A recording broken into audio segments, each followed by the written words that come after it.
Good afternoon, everyone. Welcome to the preview for the game. Manchester United have just lost 3-1 to Brighton in pretty convincing fashion. Now, the result in itself, I wouldn't say was a surprise because there was a lot of people, including myself, including Sam, including the lads on the channel, we're not naive. We knew Brighton we know Brighton are a bogey team, and we know it was probably going to cause some problems given our form at the moment. One thing I will say, though, is Onana. I mean, I have to start on this, Sam. Andre Onana. What are we doing?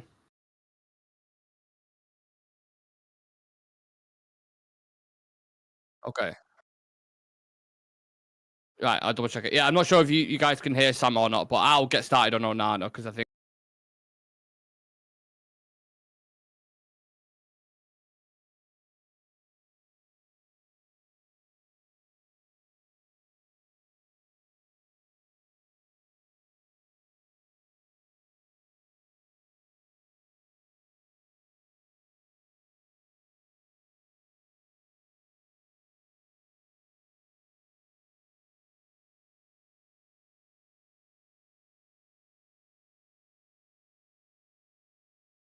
done, etc., etc. And yet again, you cannot trust this man because the fucking mistakes that he makes. That one today. I mean, there's a lot to contend with it, but I would argue that's his worst mistake, and that's saying something. This is someone now. I don't know if you guys know this or not. This is someone who is in double figures for mistakes in terms of leading to a goal that he's made. Double figures for a goalkeeper. Now, De Gea made mistakes. De Gea didn't make that many, and he was been here about what 10 years. He was at the club for something along the lines of that. Onana has got a mistake. That's why you can never, and the centre backs probably feel the same. You can never, ever, ever, ever, ever trust this goalkeeper ever if he's doing things like that. That is by far one of the worst things I think I've ever seen from a goalkeeper. A simple cross, Sam, into the box, and I don't know what he's doing for the life of me. I can't figure out. He's just parried it, hasn't he? Or he's tried to catch it, or like, what a fucking shambles that was. It feels like because he gets a lot of stick about not claiming crosses or not coming forward when balls are into the box. It feels like he was trying to make up for that, trying to claim it, but just totally doesn't. Goes out, spills it, and then Router's right there and just sticks it in the back of the net, and then that's it. It's game over. Well, I mean, it was game over anyway because the rest of the players were shite as well. But like that doesn't help matters. And another thing as well, like we got Onana in to be a ball playing goalkeeper, but every time he gets the ball, it takes him 5 minutes to make a decision before he then goes long and then fucks it anyway. So it's like I don't understand what the advantages we're getting. All right, the shot stopping is not as good as De Gea, but he's a ball playing goalie. But he's not doing that. He's getting on the ball, wasting 5 minutes. By the time the space is gone, the crowd are getting on his back, and he makes the wrong decision. It's just like it's so frustrating, man, because he had an upturn in form. And it looked like he was getting better, and now he's back to doing the same shit. And I'm just like, I've defended him for a while, and he's really making it hard to defend him at this point. He's making it really difficult. I am absolutely, and I genuinely mean I am categorically done with this keeper. 100%. I don't care if he has an upturn in form. I don't care if he has a fantastic season. I am never ever going to give him his flowers again. I'm just completely done with him because you can't trust the guy, man. He's like he's almost so laid. I once got told this in school, like you're so laid back, you're horizontal. He's way past that. He's so blasé at times. Even with the ball at his feet, he gets targeted. And like you just touched on, he was brought in for those reasons to play out from the back. And we don't even really necessarily see that. It's like having a really fast car, but your doors on the car are off the car. Do you know what I mean? If you're going on the motorway and it's just, you can just feel cold wind and there's always shit flying in your face. It's great having a fast car, but the doors are off it. It's, it's null and void. It's pointless. I want to get rid of a lot of players in this team, and Amrin, it feels like Sam has come into it, and he's got a shit show here, hasn't he, in terms of the quality of the players. I feel really bad for him because it's not just about sort of quality, like we touched on in chat. The intelligence of some of these players is awful. Like they don't have a brain in their head. Like they just switch off at like random moments. Like we touched on Onana. Mazraoui got beaten at the back post by Matoma. Just let him in. I just allowed him to do that. The amount of times that De Ligt got dragged out by João Pedro and allowed space in behind, that happened a ton. And then going forward, just apart from Ahmad and maybe Xerxes, going forward, Garnacho, stupid decisions consistently when he came on.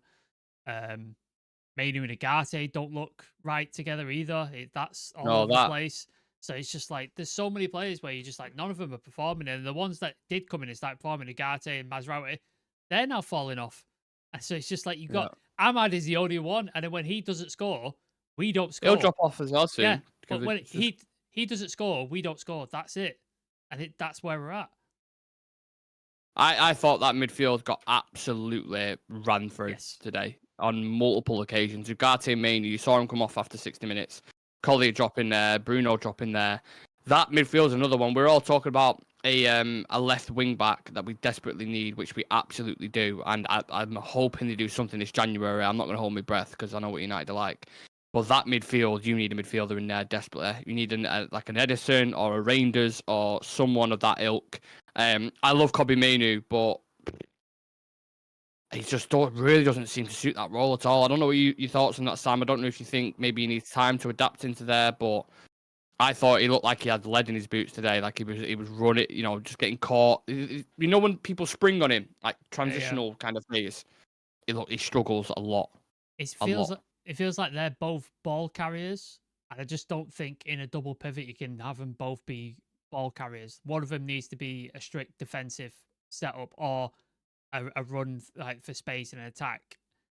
Can't have two ball carriers because all they want to do is get on the ball and like move, and that's what they both do. So they just seem like they were disjointed and getting in each other's way and not quite understanding what it is they need to do. They weren't vibing off each other. So yeah, that midfield's a worry. You can't play Casemiro and Eriksen; it's too slow and just gets bypassed. So like, who else do you put in there? We need a left wing back. We need one, like, because our best wing back is Ahmad. That's the state we're in. Like that's the sort of capability. If you take him out of the 10, who do you play in the 10? It's just fucked. Like it's so fucked all over the pitch. Like this recruitment has left Amorim in such a poor position, and we sacked the manager we recruited for. Like it's such a fucking mess, man. It's such a mess. I thought Dallo as well. We speak about left wing back. Obviously, he was out of suspension, so he's had a bit of a rest. He comes in. He looked fresh in certain areas. So obviously, a lot of our attacking play came down through Ahmad and through like Bruno and Dallo, let's say, on that left-hand side where we was getting in. But then, was it Welbeck? We showed him onto his strong foot. Yeah. Or no, was it not? It might have been Welbeck. And then there was a situation with Minter as well on the right-hand side where he cuts and shows him onto his. And for that, like that's just like normal. Like as a defender, you should know what strong foot is. Sure, it's just basic shit. That is fundamental stuff. And Dallo at left wing back ain't it. I feel like talk about was it round square pegs in round holes? Yeah. That is across the field that we have got that players playing in certain positions. Like we said when we was doing the pre-match build-up, me, Dan, and Shreyas, we're all talking about those front four of Brighton are going to run our centre-back ragged because 1v1, the combinational play, they're going to terrorise us. And you look at the opposite end of the pitch for us, that's non-existent, is it, at all? Although I will accept that, Xerxes and Ahmad were okay, were pretty good. Yeah. But I think all game, we only had one shot on target, didn't we? Yeah, Bruno's penalty. For sure. Bruno's penalty. Penalty? It's just, it's at a point now where you're like, that forward line doesn't work. So you're like, right, so we need to recruit there. The midfield doesn't work. Okay, cool. We need to recruit there. And the fullbacks don't work. All right, so we need to recruit there. And we've got no money. We can't sell anybody. And we're stuck. Like, this is the team he's going to have until the end of the season, at least, because we're not going to bring any money in because Rashford's probably going to go on loan. Anthony's on his way out on loan. Terrell Malacia's going on loan. So there's no money coming in for any of them. We're probably going to cover their wages, if we're honest. Yeah. And we're not going to be able to get anybody in. So this is what's going to happen consistently. We might win a game here and there, and then we're going to lose like this. And it's going to continue on until the summer. And it's just, we have been left in a mess with the decision to keep Erik ten Hag. We backed him, and then we fired him 3 months in. And now we've been left with this, with players who don't suit the system, who are playing in different positions that they don't play in, for a system that they clearly don't want to play and they don't suit. And we're fucked. Like it just seems like there's no joined up thinking above us, does it? It just seems like we just lurch from one way to the other, and it's so frustrating, man. This is why I'm irritated with Ineos, because they came in And I mean, the PR they had around him, some of the stuff that was being put out about him, it was saying, and I'm not just saying it is the Ineos, but they've come in as a sporting excellence and we're going to put football first and all this kind of stuff. You come in, you extend the guy's contract in Eric Ten Hag. And now, granted, some of the fans, including ourselves, after he won the FA Cup, like he deserves an opportunity.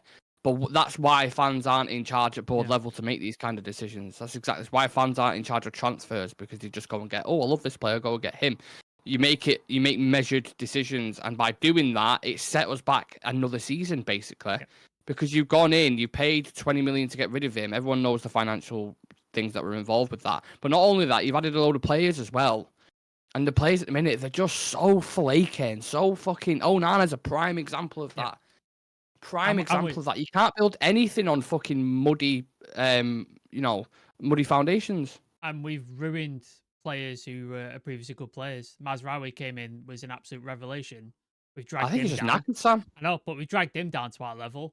Ugarte, for the last few games, we played really well. We've dragged him down. Mainu, one of our best players last season, we've dragged him down.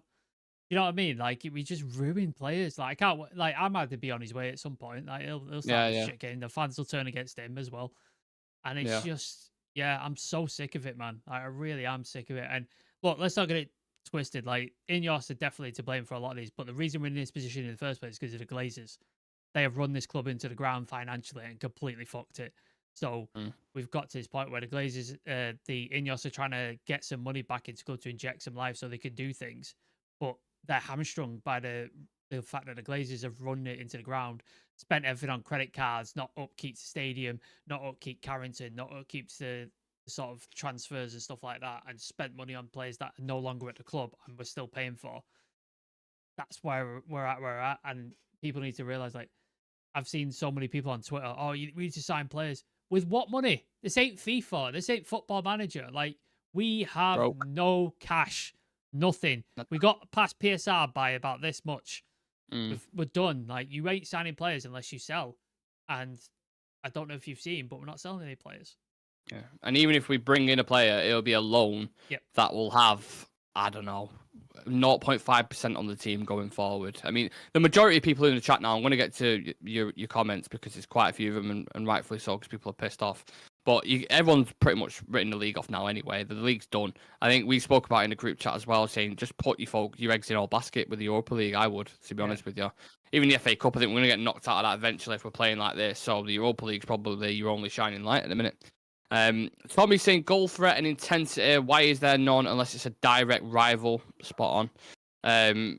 UTFR says Onana's worse than Taibe. Get rid of him. Brian saying we're in for a long season.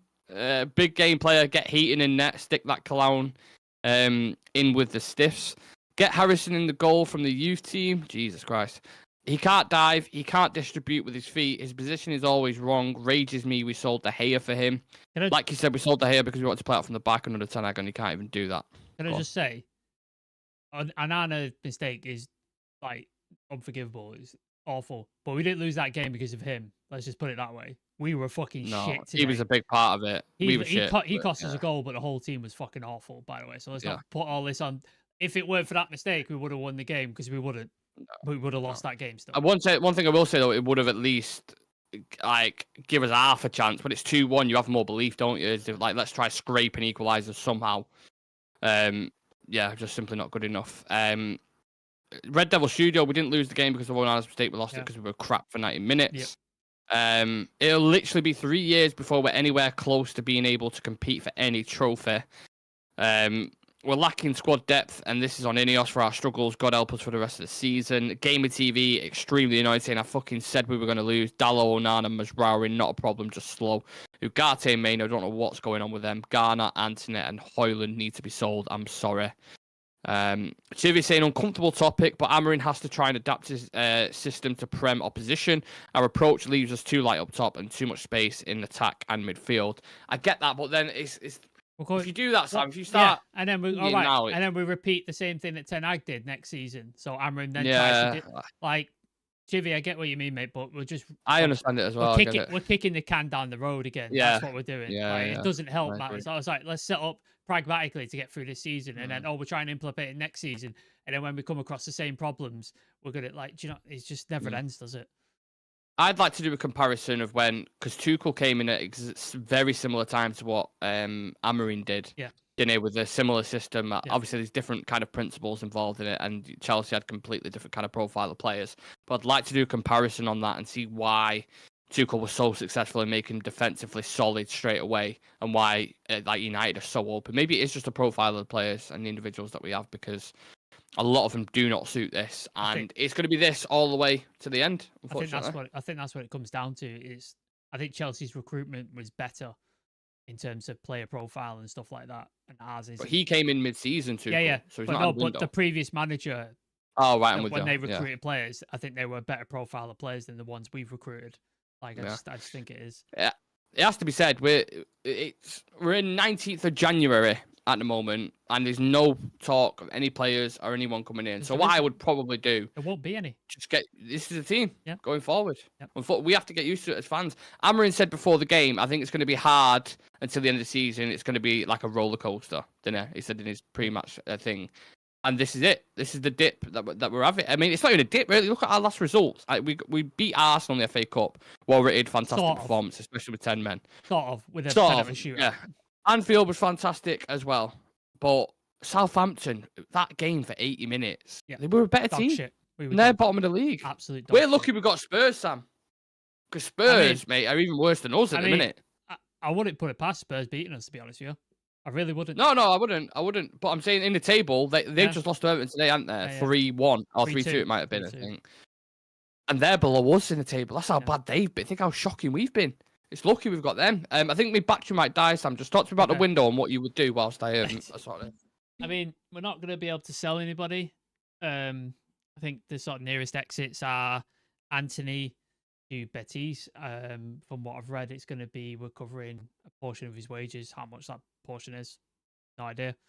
Rashford, I don't know what, he's gone dead quiet on it. AC Milan going for Kyle Walker instead, so I don't know what's happening there. Barca rumours, I don't know how the fuck they pull that off, because have they registered Danny Olmo yet? I've no idea. I think so, just about. Dortmund were interested. They ain't gonna pay any money. Like it's like getting blood out of a stone to get money out of fucking Dortmund. So that's the way it is. And then Terrell Malacia is looking like he's going on loan somewhere, but again, getting no money for him. Probably going to pay some of his wages. There's no money coming into the club, and we're losing 3 players. There's no benefit to United whatsoever there. Like, we're just not getting any benefit. So no players are coming in. So we're stuck. We're literally stuck unless we could sell somebody. We're not getting any players in. So if you want a fantasy bucket, let's get this player. But in reality, we don't have any money to buy players. So this is the team we've got. The funny thing is, we was looking at this period now, this chunk of games, and saying like, oh, this is the one we can maybe get through and start climbing up the table and these kind of things. Nah. Well, we said, didn't we? We said, didn't we, with the Southampton, that's going to set the pace for how it's going to be. And it's pretty much like that, isn't it? 80 minutes of that game, we were fucking awful. And this game, we were pretty much all awful in the entire game. So that's pretty much how it's going.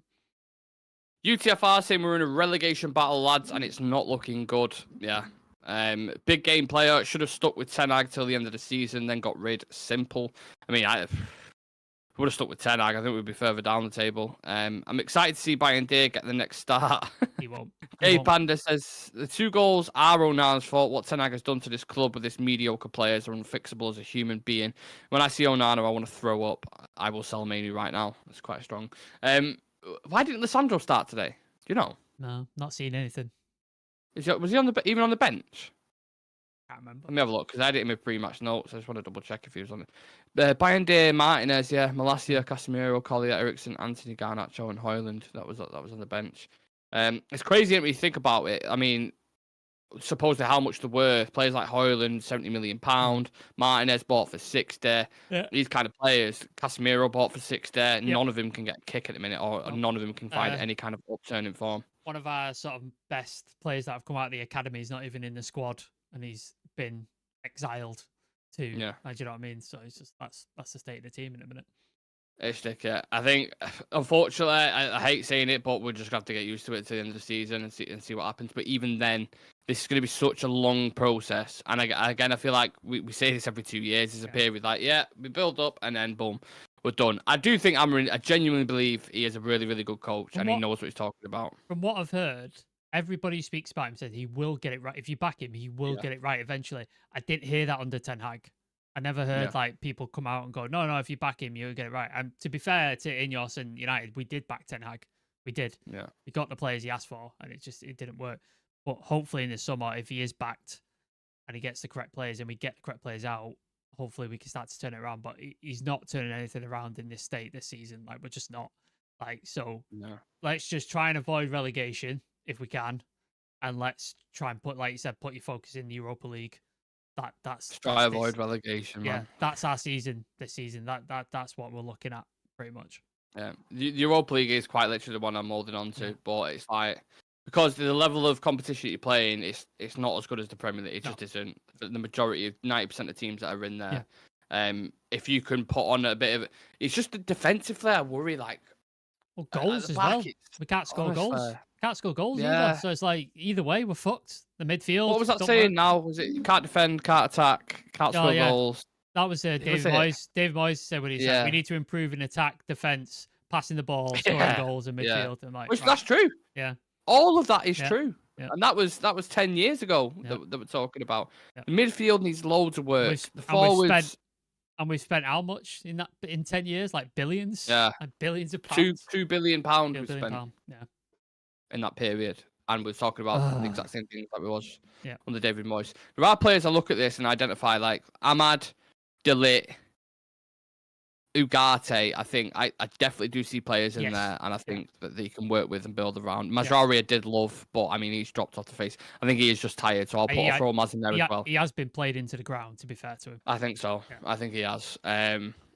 Because there is literally no other options there. So he's been playing left centre back, right wing back, left wing back. So I'm not going to put any scrutiny on him. Did he play in a 10 at one point as well? Yeah, in Turkey he played as a 10. So there's 4 players. Obviously, Yoro's a youngster and he's up and coming and all that. But there's 4 players genuinely who I would keep from this team and start building around. But the rest of them, players like Dalot, even I love Bruno. Bruno's been great, but I'm talking like long-term planning. Garnacho's another one can go. Højlund's another one. I'm big question marks. Rashford, almost the whole team. Lindelof, Shaw, Mason Mount. Yeah, quite a lot there. It's crazy. It is crazy.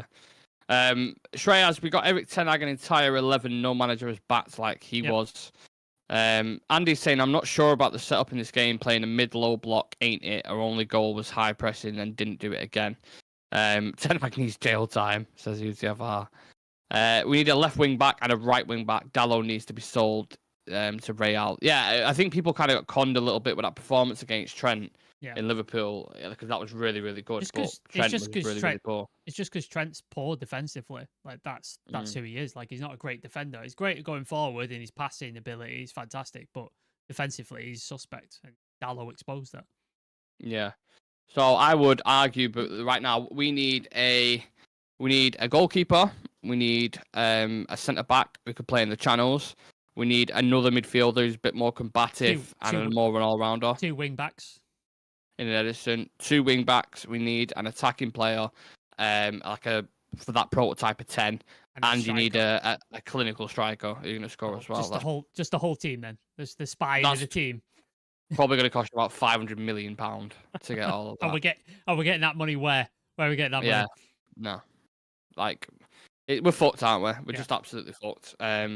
Like I said, the annoying thing is I weren't surprised that we got beat. I knew we was going to get beat by Brighton. I said it in the preview. I said it in the pre-match. I knew we was going to get beat. It's the manner of the defeat that happens, especially at home as well. Like, where's the fight that was in the Liverpool game or the Arsenal game? Just wasn't there, was it? And it's the same team, essentially. Like, it's the same fucking team that played in those games. And there's just no fight in them. There's just no mentality, no nothing in it. It's just like, it's so frustrating, man. It's so frustrating. Yeah. I think there's a lot of the issue with not the United fan base, but I'm kind of cynical of this as well. United players have a lot of kind of Jekyll and Hyde performances, so we then buy into that, and then we then think, oh, these are really good players now because they're showing a bit of an upturn in form. Dalot does it, Bruno does it, Onana does it. Criminal, loads of players do it, and we all sit there and think, oh, he had a great game today. Yeah, well, we don't need to sell him. We don't need to worry about him because he had a good game. 3 games down the line, they're dropping fucking shit gate like clangers, and you're like, right, okay, yeah, here they are. Here's the true selves. Here's what they're really about. Chivy says it all the time. So, these players are better than what we're seeing. It's like they're not. They're just not. Like, fair to him, I think he said the other day he was like, "Nah, I was wrong on that." Yeah, because they're not like they're just not like these players aren't it. Most of like apart from the couple of ones you mentioned, these players aren't it. They're just not. No. The league is looking stark now. By the way, let me just go through it because are we 13th still, or have we dropped down? It is looking so bad. We are 13th on 26 points, same points as West Ham. Sick. And we're 6 points ahead of Everton, but Everton have a game in hand. So Everton win their game in hand. And they won today as well, Everton. They beat Tottenham, yeah. So Tottenham are just 4 points above Everton. We're going to have to hope... That's a crazy league table, that, when you look at it. It's mad. We're going to have to hope our rival City beat Ipswich, because if Ipswich win, we might be in trouble. Like, we could be in trouble. Legit. We need to be looking below us, genuinely. Our next 5 games, you already know a couple of them, but we might as well go through. Obviously, we've got Rangers on Thursday night. Fulham away, by the way. No chance. Yeah, we're getting no done. chance, we're mate. Getting done now. The way they're playing. Talk about energy and legs. If you watch Fulham this season, they'll run us ragged. Players like Iwobi, Traore, and that. FCSB is probably your tapping out of the ones there, but that's away.